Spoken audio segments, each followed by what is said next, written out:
Sir मैं निर्दोष हूं सर। मैंने किसी का खून नहीं किया सर। जानते हो ये क्या है? डीएनए रिपोर्ट है सर। फिर तो तुम्हें ये भी पता होगा कि इस रिपोर्ट में क्या लिखा है, और फिर भी तुम चाहते हो कि मैं मान लूं कि तुम निर्दोष हो, तुम गुनहगार नहीं हो। सर आपने हमेशा हमें ये सिखाया सर कि सच से बड़ा दुनिया में कुछ भी नहीं है सर। इस केस की भी यही सच्चाई है सर। मैंने किसी का खून नहीं किया सर, मैं सच कह रहा हूं। अगर तुमने खून नहीं किया है तो फिर तुम्हारा खून उस हथियार पे कैसे पंकज? मुझे नहीं पता सर। कैसे नहीं पता तुम्हें? हा? ये जो तुम्हारे हाथ पर चोट लगी, ये जो खून का निशान है, वो चीख चीख के कह रहा है कि गुनहगार तुम ही हो पंकज, तुम हो। सर मैंने आपको बताया था सर, मैं ऑटो से जब ब्यूरो आ रहा था सब कब कटा था सर।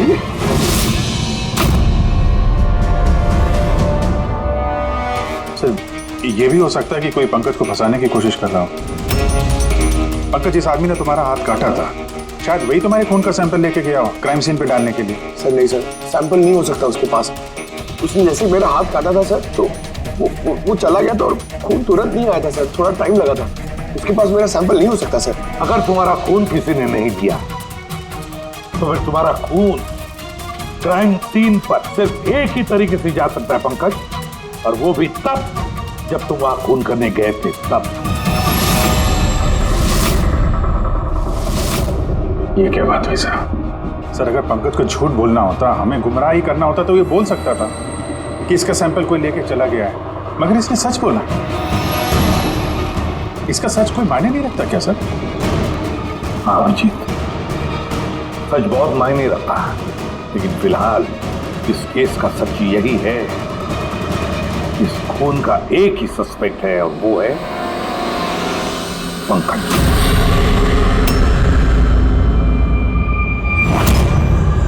मैं तुम्हें सीआईडी से सस्पेंड कर रहा हूं।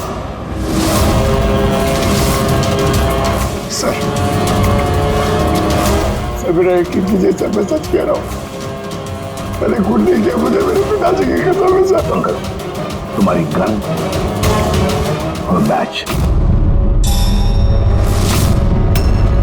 सर एक बेटा अपने पिता के श्राद्ध के दिन उसकी झूठी कसम कैसे खा सकता है सर? मैंने तुमसे नहीं पूछा फ्रेडी। गन और बैच।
ये एकदम गलत हो रहा है। नो ऑफेंस सर, लेकिन आप हम सब पे ऐसे हमेशा शक नहीं कर सकते। ये तुम क्या कह रहे हो अभिजीत? क्या गलत कहा मैंने? जब भी कभी किसी सीआईडी ऑफिसर के ऊपर झूठा इल्जाम लगता है, आप हम पे कभी भरोसा नहीं करते। तुम क्या बोल रहे हो अभिजीत? मुझे तुमसे ये उम्मीद नहीं थी। हमारी भी थोड़ी बहुत उम्मीद है सर आपसे। आपके एक इशारे पे जान देने को तैयार खड़े रहते हैं हम लोग। तो क्या इतनी सी उम्मीद रखना गलत है कि हमारे बुरे वक्त पे आप हमारा साथ देंगे, हम पे भरोसा रखेंगे? तो क्या मैं साथ नहीं दे रहा? सच जाने की कोशिश नहीं कर रहा हूं मैं? सच के इस सफर में आपने कई बार हमारे आत्मसम्मान को चोट पहुंचाई है सर, हमारे फर्ज, हमारी वफादारी पे शक करके।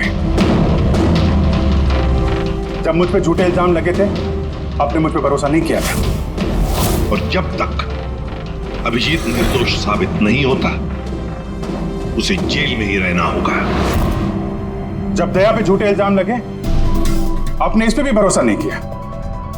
मगर शायद आप ही एक बात भूल गए, एक बार आप पे भी ऐसा झूठा इल्जाम लगा था।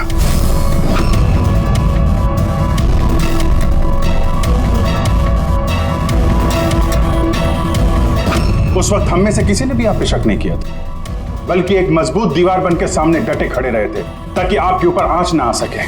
तो क्या आप वो हमारी हिम्मत, वो ताकत नहीं बन सकते सर? अभिजीत, मुजरिम से भी ज्यादा खतरनाक होता है एक इमोशनल सीआईडी ऑफिसर। तुम इमोशनल बन गए हो अभिजीत। मैं तुम्हें इस केस से हटा रहा हूं।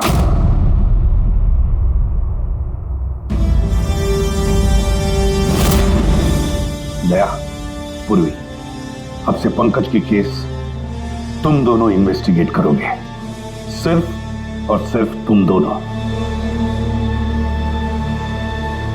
ठीक है सर। अब आपको मुझ पे इतना भी भरोसा नहीं रहा कि मैं इस केस को न्यूट्रल तरीके से देख पाऊंगा भी या नहीं। इतने साल की ड्यूटी का ऐसा मेडल तो किस्मत वालों को मिलता है। Thank you sir.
अपनी पीठ मेरी तरफ करके खड़े हो जाओ।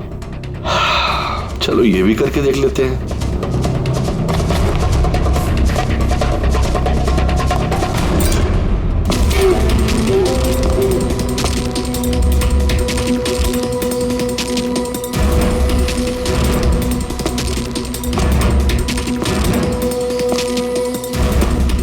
आप आ गए सर?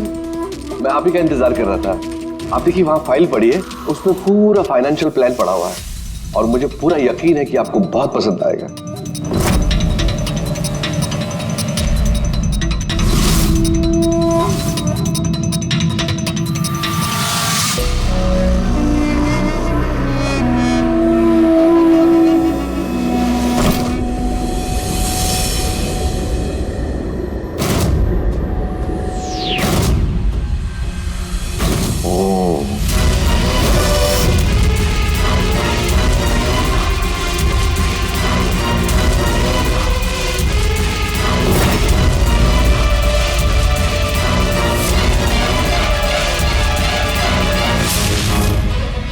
अरे ये तो नकली है।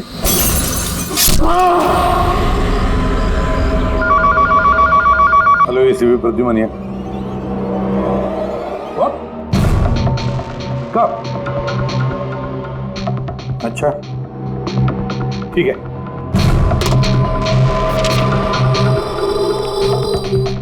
गया अभिजीत, विक्रम विजय का खून हो गया। विक्रम विजय, वो हवाला कांड वाला सर? वही विक्रम विजय आज तक कानून से बच के भाग रहा था। आज उसका कत्ल हुआ उसके ही घर में। एक न एक दिन तो ये होना ही था सर, इतने सारे दुश्मन पाल रखे थे उसने।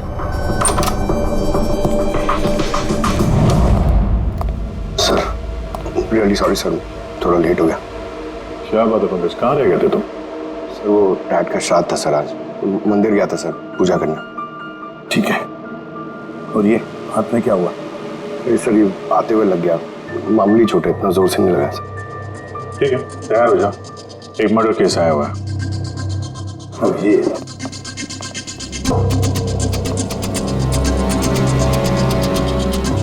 इसका मर्डर हुआ है बोले?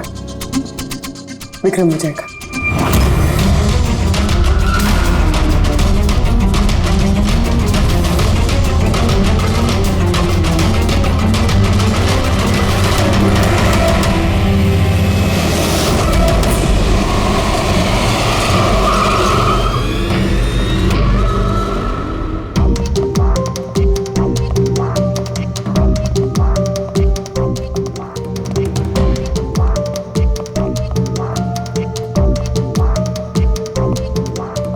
CID? जी हाँ। सर मैं गोपाल हूँ, विक्रम सर का मैनेजर। ये तीनों कौन? ये मोहित, विशाल और ये राघव है, ये सर के सिक्योरिटी गार्ड्स हैं। और आप? ये विक्रम सर की वाइफ हैं मधु मैडम, और बाकी सब स्टाफ है। बॉडी कहाँ है? सर बॉडी अंदर है। ये गर्दन पे वार किया है और पेट और छाती पे भी मारा है। उन्हें पक्का करना चाहता था कि किसी भी तरीके से ये बचने ना पाए।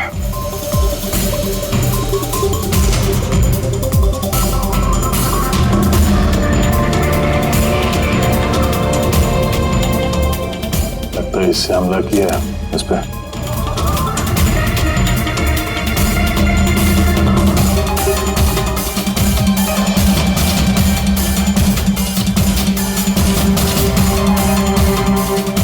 विक्रम के फोन पे आखिरी मैसेज किसी अननोन नंबर से आया। अपनी पीठ मेरी तरफ करके खड़े हो जाओ। पीठ मेरी तरफ मतलब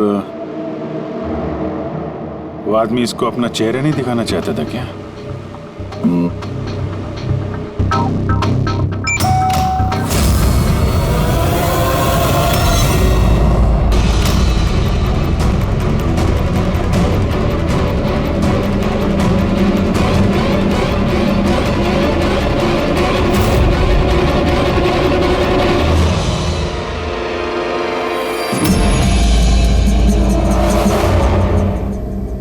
ये देखिए सर, उस दान में से मुझे क्या मिला है?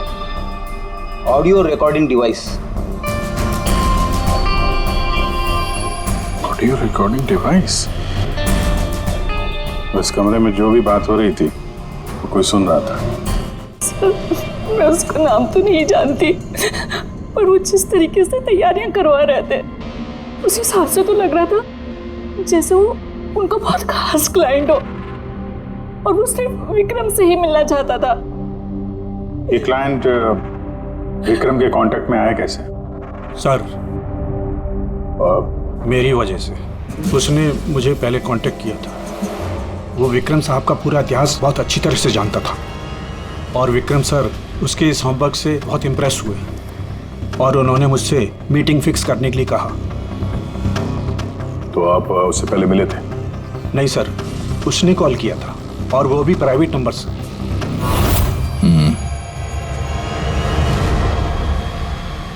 तो आप लोगों ने मीटिंग से पहले पूरी तैयारी कर ली थी? हाँ जी सर। उस कमरे को अच्छी तरह से चेक कर लिया था?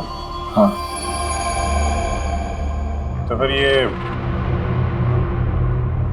ऑडियो की रिकॉर्डिंग डिवाइस ये कमरे में कैसे पहुंची? सर ये कहाँ से आया? फ्लावर में। फ्लावर में? वो तो तूने चेक किया था ना मोहित? मैंने चेक किया था सर, लेकिन मुझे फ्लावर पॉट में दिखा नहीं था। दिखा नहीं था? जी नहीं। अच्छा, ऐसे कैसे दिखा नहीं था? ब्यूरो चल, वहां पे अच्छे अच्छे को दिखने लगता है।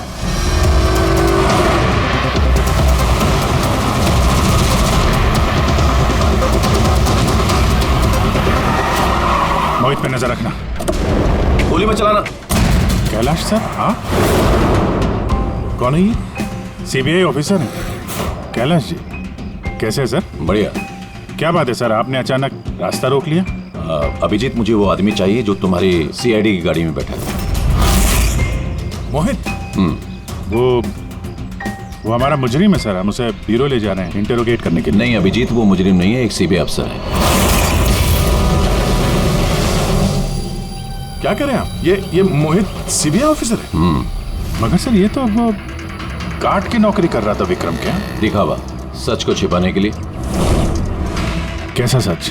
मोहित एक अंडर कवर है और मेरे कहने पर वहाँ ड्यूटी कर रहा था, और मेरे कहने पे ही उसने विक्रम के वहाँ वो रिकॉर्डिंग डिवाइस लगाई थी, और इसीलिए कुछ भी बताने से मना कर रहा था। ये अंडर कवर मर जाएगा मगर प्रोटोकॉल नहीं तोड़ेगा। नहीं ठीक है सर, वो एक्चुअली थोड़ी बहुत पूछताछ करनी पड़ेगी, खून का मामला है, जस्ट जनरल बातचीत। और हमें वो ऑडियो रिकॉर्डिंग मिल सकती है सर? हम जानना चाहते हैं कि खूनी और विक्रम के बीच क्या बात हुई थी। आप आ गए सर? मैं आप ही का इंतजार कर रहा था।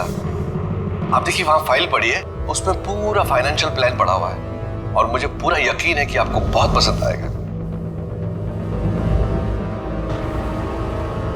ये नोट तो नकली है। सर ऐसा लगता है कि विक्रम विजय खूनी को जानता है, इसलिए खूनी ने उसे अपना चेहरा देखने ही नहीं दिया। और जैसे ही विक्रम को पता चला कि जो पैसे उसे दिए गए वो नकली हैं, खूनी ने उसे मार दिया और बैग लेके चला गया। तो काम करते हैं, इस मोहित से अंडरकवर कॉप से पूछताछ करते हैं। I'm sorry सर, ये केस अभी तक बंद नहीं हुआ, इसलिए अगर मैं आप लोगों को कुछ भी और बताता हूँ तो वो प्रोटोकॉल का उल्लंघन होगा, विच आई डोंट वांट।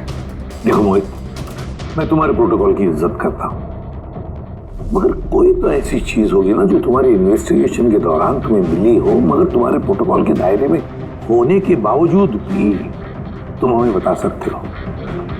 कुछ तो बताओ जिसके जरिए हम खूनी तक पहुंच सके। मैं आप लोगों को केवल इतना बता सकता हूँ कि पिछले काफ़ी सालों से सीबीआई इस विक्रम विजय के पीछे लगी हुई थी। आज से 15 साल पहले सन 2002 में सीबीआई ने एक अंडरकवर ऑफिसर को भी विक्रम विजय के पीछे लगाया था, कुछ खास सबूत इकट्ठा करने के लिए, लेकिन कुछ हासिल नहीं हुआ और अनफॉर्चुनेटली हमारे वो ऑफिसर मारे गए। एक मिनट, नाम क्या था इस ऑफिसर का? इंस्पेक्टर अधिराज।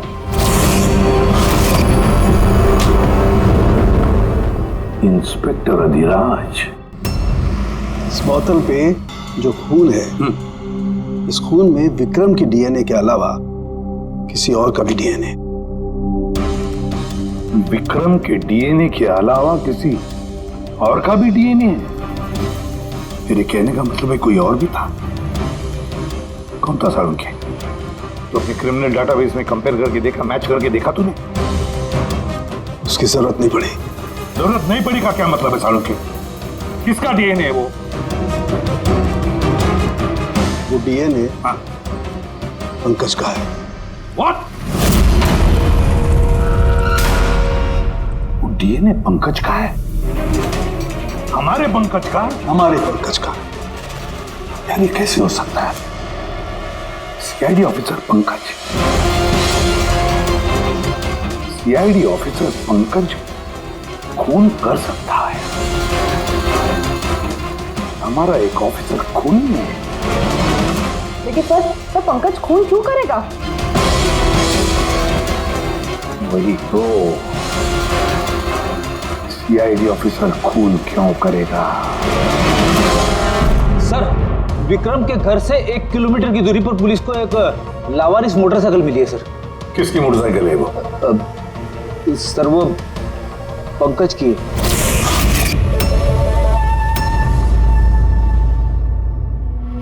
लगा मुझे। क्या मतलब? पंकज की बाइक पड़ी है वहां पे और आप लोगों को हैरानी नहीं हुई? विक्रम विजय जिसकी मौत हुई है आज, 15 साल पहले अधिराज जी, पंकज के पिता, एक अंडरकवर कॉप, बॉडीगार्ड बन के विक्रम विजय के खिलाफ सबूत इकट्ठा कर रहे थे और उसी दौरान वो मारे भी गए। मतलब सर, पंकज को ये लगता है कि उसके पिताजी की मौत के पीछे विक्रम विजय का हाथ था और इसीलिए उसने अपने पिताजी की मौत का बदला लेने के लिए।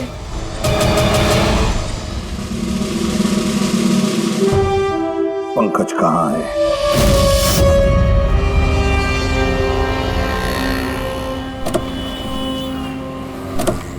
अरे सर, आप लोग? यही सवाल तो हम भी तुमसे पूछने वाले थे। तुम यहाँ क्या कर रहे हो? तुम तो बीमार थे ना? अरे सर, बाइक चोरी हो गई थी मेरी। ये सामने पुलिस स्टेशन में रिपोर्ट लिखाने आया था। ये देखिए। हमें पता है तुम्हारी बाइक कहाँ है। आप लोगों को कैसे पता सर? तुम्हारी बाइक विक्रम विजय के घर के पास मिली है। वही विक्रम विजय जो तुम्हारे पिता का खूनी है। जब ब्यूरो में एसीपी साहब ने बताया कि विक्रम विजय का खून हुआ है, तो तुम्हें पता था ना कि वही विक्रम विजय है? हाँ सर। अरे तो ब्यूरो में क्यों नहीं बताया तुमने? तुम्हें बताना चाहिए था ना कि विक्रम विजय तुम्हारे पिता का खूनी है। सर, डैड का श्राद्ध था सर। मंदिर से ब्यूरो आ रहा था, उनके बारे में सोच रहा था, ये न्यूज आ गई। एकदम हिल गया था सर, समझ में नहीं आ रहा था क्या करूं। और ये हाथ जो तुम्हारा कटा हुआ है, एग्जैक्टली हुआ क्या था? सर, ये तो जब मैं मंदिर से ऑटो पकड़ के आ रहा था,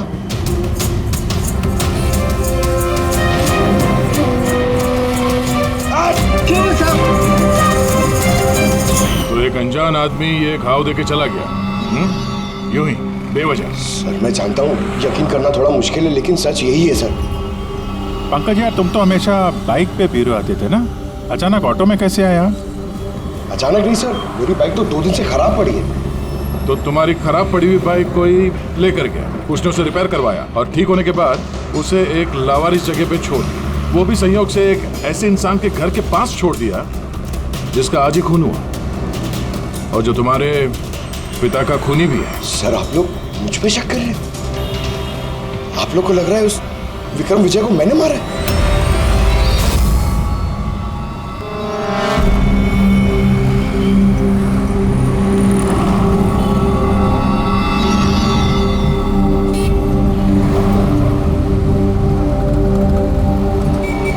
अगर ये पंकज अपने घर से विक्रम के घर पे गया होगा तो वो यहाँ इस जंक्शन से ही गुजरा होगा।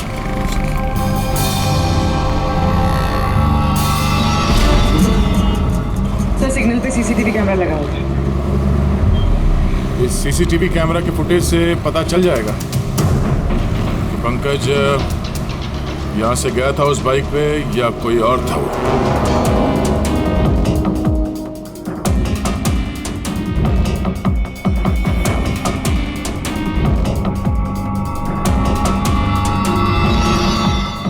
एक मिनट रिवाइंड करना, पॉज कर। सर, ये देखिए कि पंकज की तरह नहीं लग रहा है। बाइक का नंबर है XYA4784। सर, पंकज की बाइक का नंबर भी यही है।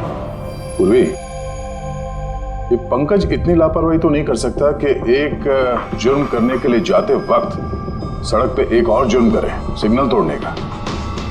जरूर कोई है जो पंकज को फंसाना चाहता है और उसी ने ये सिग्नल भी तोड़ा है ताकि हमारा जो शक है पंकज के ऊपर वो और मजबूत हो जाए।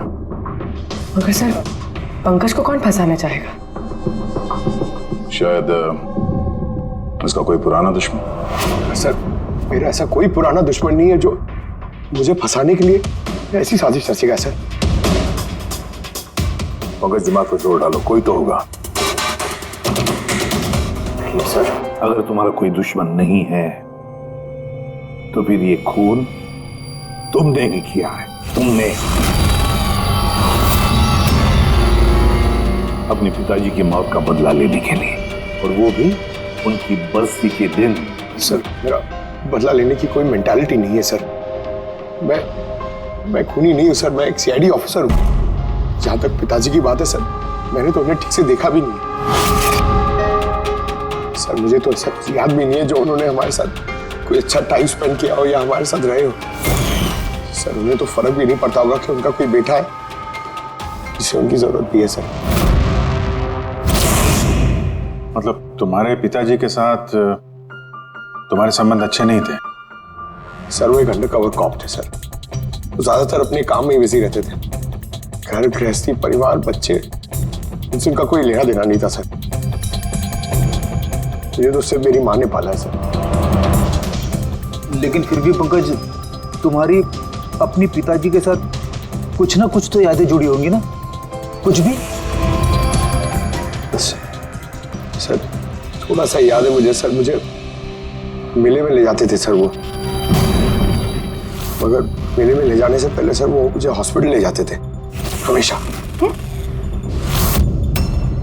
हॉस्पिटल में? वो क्यों? शायद बचपन में वो बहुत बीमार रहता था और वो हॉस्पिटल ले जाते थे और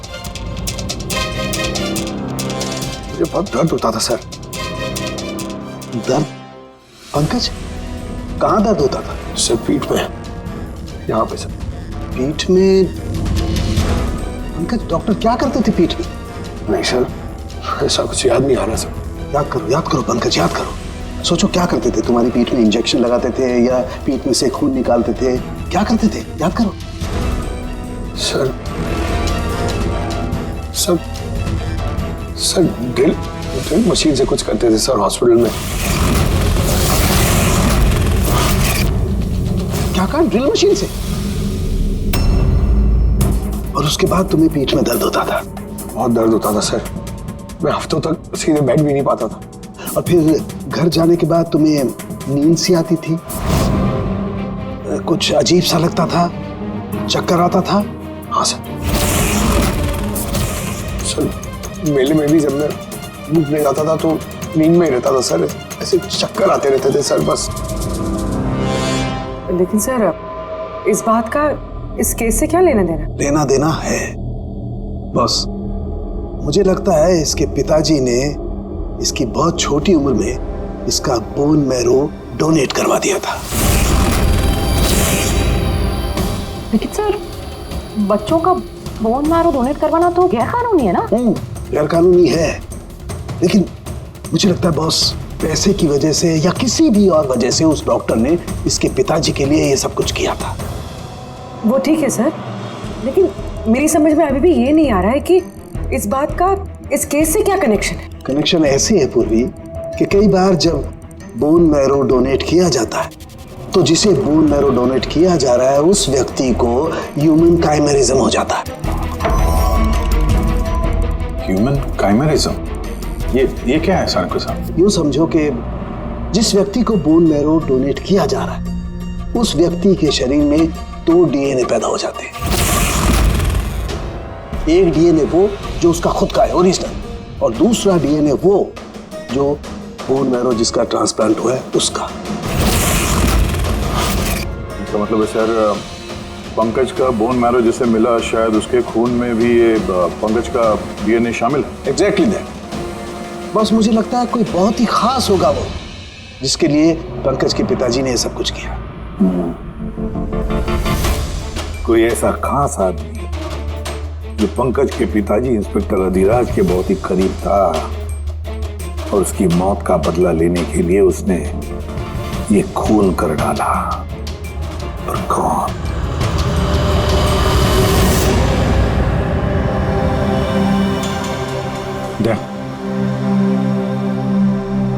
हाय सर। हेलो अभिजीत। हाय दया, कैसे हो? गुड। सॉरी आपको यहाँ ऐसी जगह पे बुलाना पड़ा। अभिजीत, जो इन्फॉर्मेशन तुमको चाहिए थी वो ना तो सीआईडी ऑफिस में दी जा सकती थी और ना मेरे ऑफिस में। थैंक यू सर आपकी मदद के लिए। पंकज एक ईमानदार ऑफिसर है सर, और आपकी मदद से शायद हम उसकी बेगुनाही साबित कर पाए। अभिजीत, तुम्हें याद है एक खतरनाक मुजरिम था राका, उसको पकड़ने में तुमने मेरी मदद की थी, तो समझ लो मैं उसी का बदला चुका रहा हूं। दोस्ती में बदले नहीं चुकाए जाते सर। एक्चुअली हमें पंकज के पिता इंस्पेक्टर अधिराज जी के बारे में जानकारी चाहिए, जितनी भी आप दे सकें। आपने काम किया है ना इंस्पेक्टर अधिराज के साथ? हाँ दया, अधिराज बहुत ही ईमानदार अफसर था और बहादुर भी। मुझे तो ये कहने में गर्व होता है कि हमने एक साथ काम किया।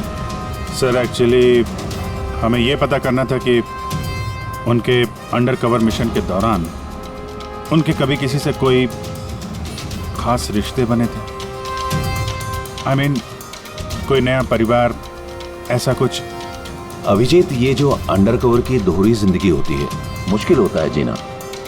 एक पुलिस वाला भी तो इंसान ही होता है ना, और उसे भी वो चौकट कभी कभी नहीं लगनी चाहिए जो वो लांग गए। मतलब उनको भी किसी से प्यार हुआ था? उनका कोई दूसरा परिवार भी था? हाँ, अधिराज की दूसरी पत्नी बच्चे को जन्म देने के बाद गुजर गई।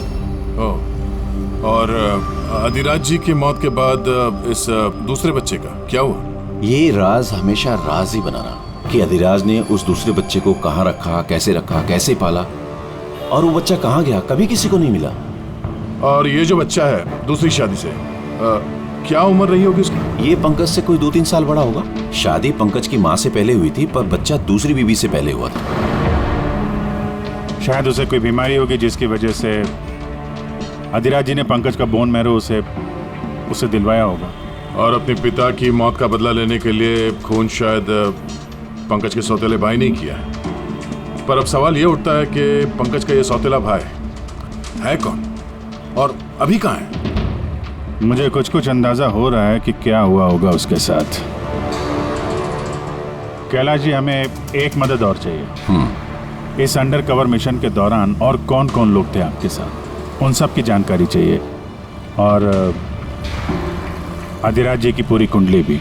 अभिजीत, ये जरा मुश्किल होगा। जानता हूँ सर, ये थोड़ा मुश्किल है, लेकिन किसी की बेगुनाही साबित करनी है, और आप यकीन रखिए ये सारी इंफॉर्मेशन हमारे बीच में रहेगी, बस।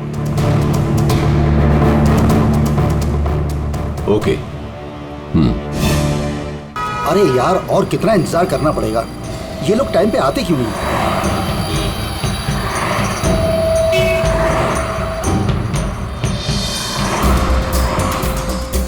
अरे यार, आधे घंटे से इंतजार कर रहा हूँ। अरे मुझे आज ही पूरा पैसा चाहिए। अरे मुझे निकलना है इस शहर से आज ही। तेरा हिसाब तो मैं आज, अभी और इसी वक्त चुकता कर दूंगा।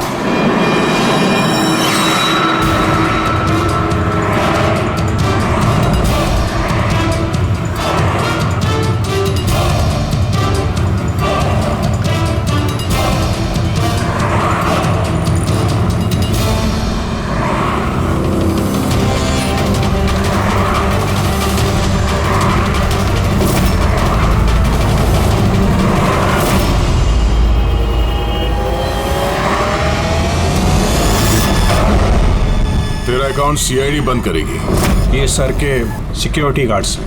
नहीं अभिजीत, वो मुजरिम नहीं है, एक सीबीआई अफसर है।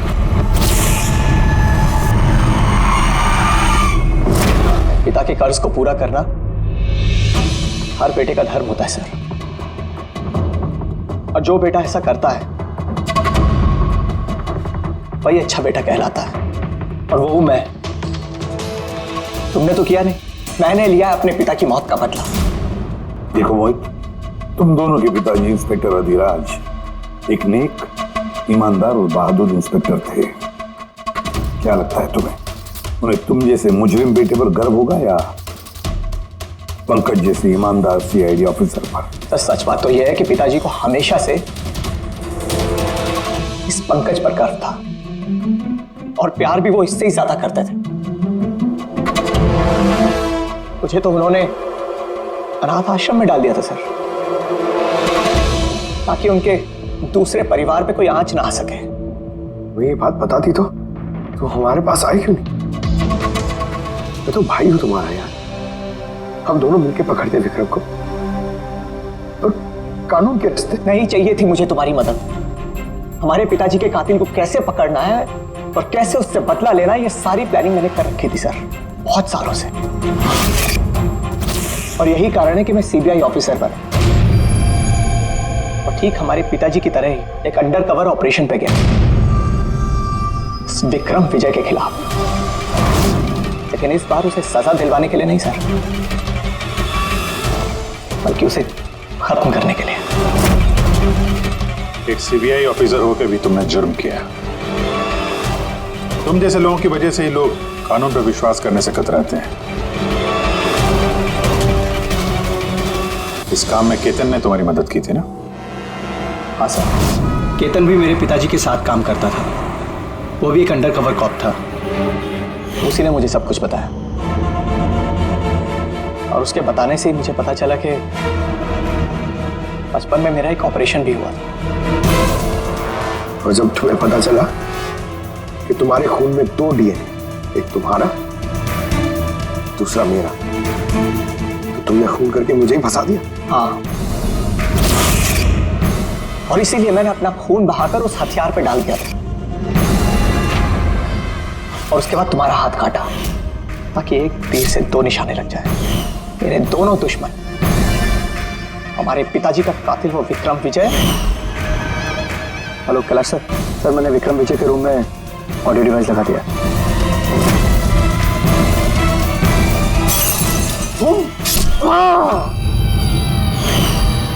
और तुम, मुझसे इतनी नफरत क्यों है तुम्हें भाई? क्यों ना करो तुमसे नफरत? आज तक सब कुछ तो तुम्हें मिला है। हमारे पिताजी का नाम, उनका प्यार, उनकी इज्जत, सब कुछ। और दुख की बात तो यह है कि ये सब कुछ मिलने के बाद भी तुम्हें इतना सा भी होश नहीं था कि हमारे पिताजी का कातिल है कौन। अगर आज मैं नहीं होता तो हम दोनों के पिताजी का कातिल आज भी जिंदा होता और खुला घूम रहा होता। और तुम्हें क्या मिला हुआ है? जेल? और खून करके तुम्हारे पिताजी को क्या मिला मरने के बाद? शर्मिंदगी? सर एक बात पूछ सकता हूं आपसे? आप लोग मुझ तक पहुंचे कैसे? क्योंकि मैंने कोई कसर नहीं छोड़ी थी सारे सबूत पंकज के खिलाफ करने में। मोहित, हम जानते थे कि पंकज ऐसा कभी नहीं करेगा। और रही बात तुम तक पहुंचने की, जब हमें 2 डीएनए के बारे में पता चला तो हमने तुम्हारे पिताजी इंस्पेक्टर रजिराज का बैकग्राउंड चेक किया। उसमें हमें पता चला कि उनका और भी एक बेटा है, तुम। और फिर बस हमने उस बेटे की पूरी कुंडली निकाली, मतलब तुम्हारी। और फिर सारा मामला समझ में आ गया। बहुत गलत किया तुमने मोहित, बहुत गलत किया। कानून तुम्हें कड़ी से कड़ी सजा देगा, शायद उम्र कैद या फांसी।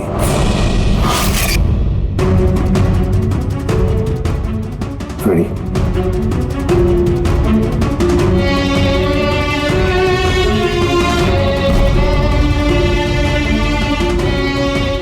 Ready sir.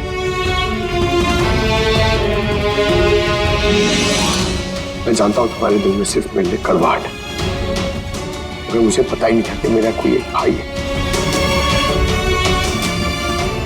मुझे नहीं मालूम कि तुम्हारे साथ क्या होने वाला, मगर तुम एक बात हमेशा याद रखना, मैं तुम्हारा इंतजार कर रहा हूं।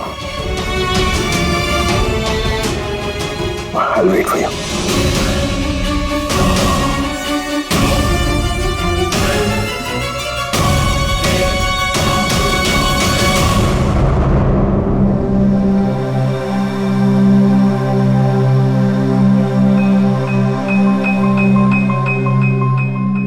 पंकज, देखो, तुम्हारे में ये जो अच्छाई है ना, इसे कायम जिंदा रखा, कायम। Welcome back to CID.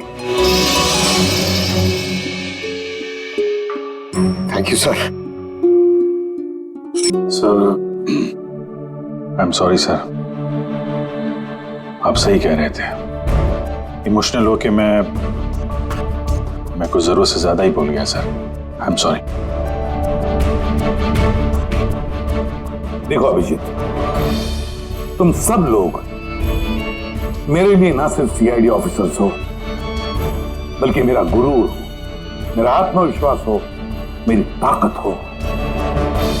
और एसीपी प्रद्युमन ने आज तक अपनी ताकत पर कभी शक नहीं किया और ना कभी करेगा। इम्तिहान की घड़ियां तो आती है और आती रहेंगी भी, मगर फर्ज की राह पर चलते वक्त अगर अपने बेटे पर भी गोली चलाना क्यों न पड़े, हाथ कांपने नहीं चाहिए।